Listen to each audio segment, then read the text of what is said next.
یہ وہابی چلو فاتحہ سے منع کرتے ہیں، بات سمجھ میں آتی ہے، فاتحہ نہیں مانتے.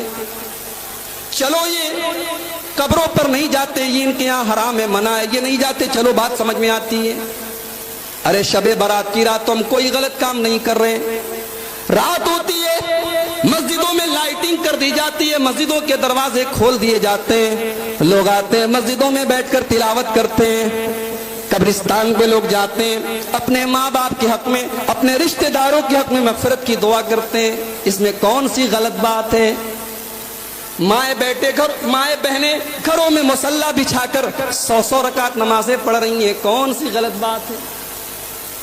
یہ وہابی تو نماز پڑھنے سے بھی منع کر رہے ہیں، یہ وہابی تو قرآن کی تلاوت سے بھی منع کر رہے ہیں، یہ وہابی تو تہجد پڑھنے سے بھی منع کر رہے ہیں، یہ اپنے ماں باپ کے لیے مغفرت کی دعا کرنے سے بھی منع کر رہے ہیں. میرے بھائیوں، اللہ گواہ ہے، ہمیں نہ نماز سے کوئی عداوت ہے، نہ ماں باپ کے لیے مغفرت کی دعا کرنے سے کوئی عداوت ہے، نہ قرآن کی تلاوت سے ہمیں کوئی عداوت ہے.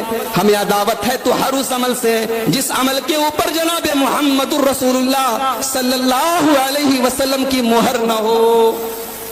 ہم کہتے ہیں اتنی ہی برکت والی رات تھی تو جیسے میرے نبی رمضان کا آخری عشرہ آتا تھا، حضرت عائشہ کہتی ہیں کان رسول اللہ صلی اللہ علیہ وسلم اذا دخل العشر، جب رمضان کا آخری عشرہ آتا تھا اللہ کے پیارے حبیب احیا لیلہ وایقظ اہلہ وشد مئزرہ، اللہ کے نبی پوری رات جاگا کرتے تھے، اللہ کے نبی کمر کس لیتے تھے، رات برات تہجد کی نماز پڑھا کرتے تھے اور خود بھی پڑھتے تھے، اپنے گھر والوں کو بھی جگایا کرتے تھے.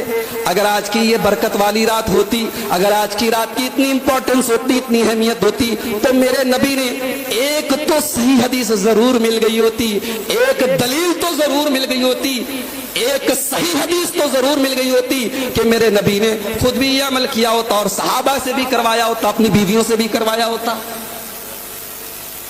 دلیل ملی، کیسی دلیل ملی؟ آئیے ایک حدیث پڑھتا ہوں. ہمارے بغل میں شب برات کی فضیلت میں جلسے ہو رہے ہیں نا، ہر جلسے میں یہ حدیث ضرور پڑھی جاتی ہے. آئیے میں پوری حدیث پڑھتا ہوں. امام ترمذی رحمۃ اللہ علیہ حدیث لائے ہیں. حدثنا احمد بن منیع قال حدثنا يزيد بن هارون قال اخبرنا حجاج بن ارطاط عن يحيى بن ابي كثير عن عروة عن عائشة قالت فقدت رسول الله صلى الله عليه وسلم ليلة فخرجت فإذا هو بالبقيع فقال أكنت تخافين أن يحيف الله عليك ورسوله؟ قلت يا رسول الله إني ظننت أنك أتيت بعض نسائك. فقال إن الله عز وجل ينزل ليلة النصف من شعبان فيغفر لأكثر من عدد شعر غنم كلب. رواہ الترمذی فی کتاب الصوم. میں نے پوری سند کے ساتھ حدیث پڑھی. امام ترمذی روایت کر رہے ہیں حضرت عائشہ سے. اما عائشہ کہتی ہیں ایک رات میں نے اپنے حبیب کو، اللہ کے پیارے رسول صلی اللہ علیہ وسلم کو بستر پر نہیں پایا تو میں نکل گئی، میں اللہ کے رسول کو تلاش کرنے کے لیے نکل گئی تو اللہ کے نبی مجھے کہاں ملے؟ بقیع کے قبرستان میں. کہاں ملے؟ بقیع کے قبرستان میں. جیسے ہی اللہ کے رسول کی نظر میرے اوپر پڑی، آپ نے فرمایا عائشہ کیا تم نے یہ سوچا کہ اللہ اور اس کے رسول تمہارے اوپر ظلم کریں گے؟ یعنی عائشہ کیا تم نے یہ سوچا کہ باری تو تمہاری تھی، دن تو تمہارا تھا اور میں تمہیں چھوڑ کر کسی اور بیوی کے پاس چلا گیا؟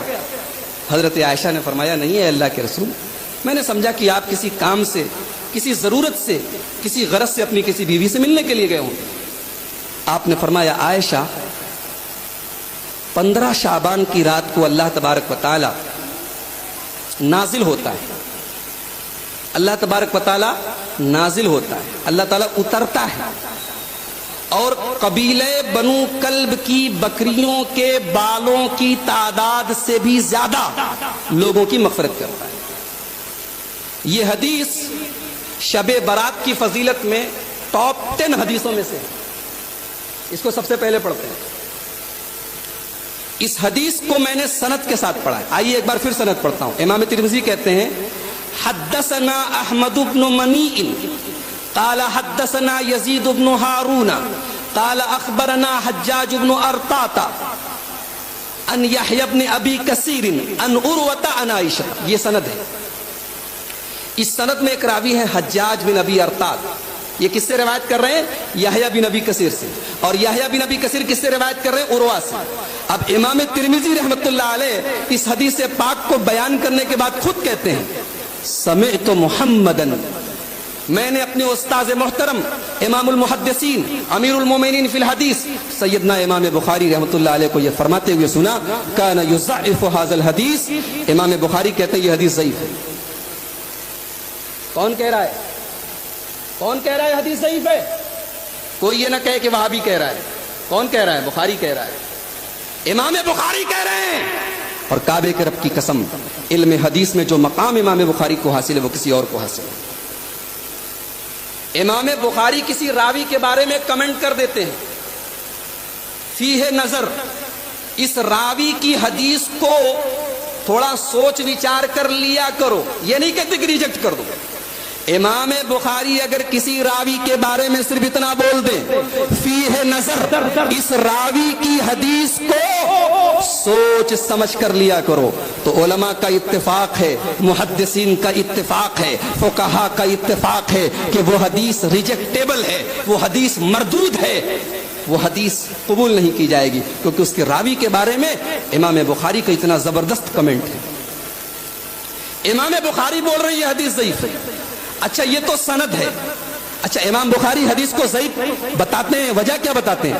امام بخاری کہتے ہیں، اور یہ جملہ بھی ترمذی کے اندر موجود ہے، امام بخاری کہتے ہیں اس حدیث میں ایک راوی ہے حجاج بن ابی ارطاط، اس نے یہ حدیث روایت کی ہے یحییٰ بن ابی کثیر سے، جبکہ دونوں کے بیچ میں سما ثابت ہے.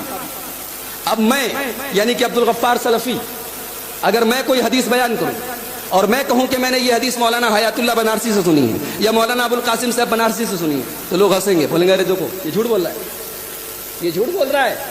مولانا ابو القاسم صاحب بنارسی کب پیدا ہوئی؟ 1900 کب انتقال ہوا؟ 1949 میں. یہ 1986 میں پیدا ہوا. یہ بول رہا ہے میں نے حدیث سنا ہے. تو ایسی حدیث کو ریجیکٹ کر دیا جاتا ہے. ایسی حدیث منقطع مانی جاتی ہے جس میں دو راویوں کے بیچ میں ڈس کنیکشن ہو، ایک راوی دوسرے راوی سے روایت کر رہا ہے لیکن دونوں کے بیچ میں سما ثابت نہیں. تو امام بخاری بول رہے ہیں کہ اس حدیث کا راوی حجاج بن ابی ارطاط، یہ حدیث جس سے روایت کر رہا ہے یحییٰ ابن ابی کثیر، دونوں کا سما ثابت نہیں ہے. اور یحییٰ ابن ابی کثیر اس حدیث کو روایت کر رہے ہیں عروہ سے، اور ان کا بھی سما ثابت نہیں. یعنی حدیث میں دو جگہ ڈس کنیکشن ہے، حدیث میں دو جگہ انقطاع ہے، حدیث منقطع ہے. ایک بے بنیاد حدیث کی بنیاد پر ہم شب برات منائیں؟ اہل حدیث کا مسلک اتنا کمزور نہیں ہے، دین کو ہم اتنا کمزور نہیں سمجھتے کہ ضعیف اور موضوع اور من گھڑت روایات کی بنیاد پر ہم کوئی عمل شروع کریں. صحیح حدیث لے آؤ، انشاءاللہ سب سے پہلے اہل حدیث کی مسجدیں کھلیں گی، سب سے پہلے تلاوت اہل حدیث کرے گا، سب سے پہلے اپنے مردوں کے لیے دعائے مغفرت اہل حدیث کرے. اچھا ایک بڑی عجیب بات حدیث میں دیکھیے، حضرت عائشہ کہتی ہیں کہ میں نے اللہ کے نبی کو بستر پہ نہیں پایا تو میں گئی. کہاں گئی؟ بقیع کے قبرستان میں. قبرستان میں جانے کی کیا ضرورت تھی؟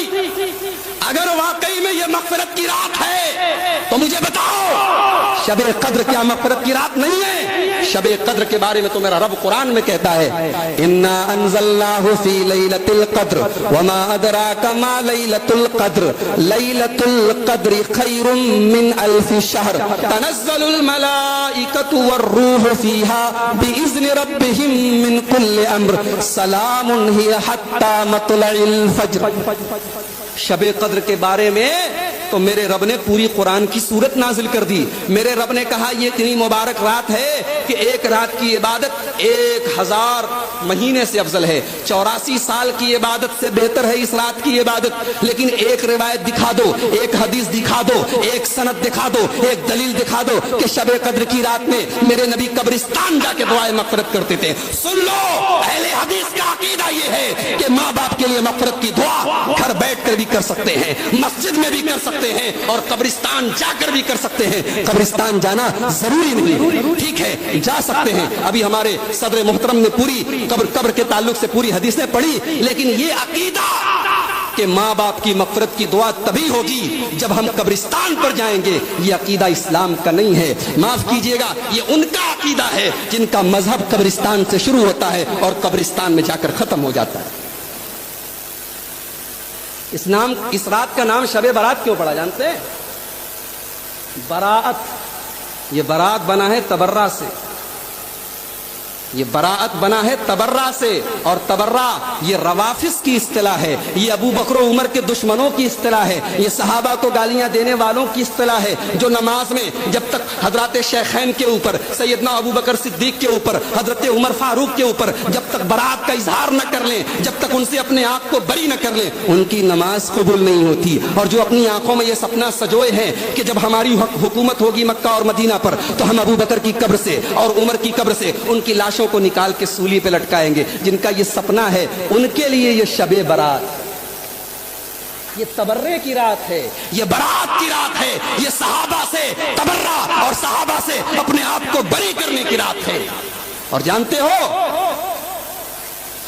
جا کے دیکھ لو روافض کے یہاں آج کی رات کی بڑی اہمیت ہے۔ ان کے ہاں باقاعدہ رقعے لکھے جاتے ہیں، باقاعدہ چٹھیاں لکھی جاتی ہیں، دریاؤں میں ڈالی جاتی ہیں کہ اے امام غائب، اے امام منتظر، اب چلے بھی آؤ کہ زمانہ بڑا خراب ہے، اب چلے بھی آؤ کہ ہم پر بڑا ظلم ہو رہا ہے، اب چلے بھی آؤ کہ اب ضرورت ہے کہ صحابہ کرام کی لاشوں کو نکالا جائے، اب چلے بھی آؤ کہ اب دنیا سے اہل السنہ والجماعت کا کام ختم کیا جائے۔ یہ ان کا عقیدہ ہے، یہ ان کا مسلک ہے۔ اور ہندوستان میں چونکہ ہمارا رہن سہن ہمارے غیر مسلم بھائیوں کے ساتھ تھا، اب ہمارے غیر مسلم بھائیوں کے یہاں ایسی ایسی چیزیں ہیں کہ صاحب جو لوگ مر گئے ہیں ان کی آتما کی شانتی کے لیے ان کو کچھ کھلانا پلانا پڑے گا، اور جو بھی کھلایا پلایا جائے گا وہ آتماؤں کو تو ملنے سے رہا، وہ ملے گا پنڈتوں کو، وہ ملے گا مجاوروں کو، وہ ملے گا ان کے پروہتوں کو۔ تو وہ سسٹم ہمارے یہاں لایا گیا کہ صاحب چلو ایک رات تیار کی جائے اور اس رات کی فضیلتیں گڑی جائیں تاکہ کچھ حلوے ماڈے کا انتظام ہو جائے، تاکہ کچھ پیٹ پوجا بھی ہو جائے، تاکہ کچھ حلوے ہمیں بھی نصیب ہو جائیں۔ اور دلیل کیا دی جاتی ہے کہ جنگ احد کے موقع پر اللہ کے پیارے رسول صلی اللہ علیہ وسلم کا دانت ٹوٹ گیا تھا، آپ کے دندان مبارک شہید ہو گئے تھے۔ ارے عقل کے اندھو، جنگ احد شوال میں ہوئی تھی، یہ 15 شعبان ہے، شعبان اور شوال کے بیچ میں 2 مہینے کا گیپ ہے۔ عید پر تم بھی حلوہ کھاؤ، ہمیں بھی کھلاؤ، ہمیں کوئی اعتراض نہیں۔ لیکن آج کے دن یہ دراصل نقالی ہے، یہ غیر مسلموں کی مشابہت ہے، اور یہ اس قوم کے ساتھ رہنے سہنے کی وجہ سے یہ چیزیں ہمارے اندر آئی ہیں۔ اہل حدیث کا یہ عقیدہ ہے کہ کوئی عمل اچھا تب تک نہیں ہو سکتا جب تک 2 شرائط نہ پائی جائیں۔ پہلی شرط، عمل خالص اللہ کے لیے کیا جائے، عمل صرف اللہ کے لیے کیا جائے، اس کے اندر ذرہ برابر بھی اگر ریاکاری آ گئی، اگر دکھاوا آ گیا، اگر کسی اور کو خوش کرنے کی نیت آ گئی، ہائے ہائے، اس کی بربادی نہ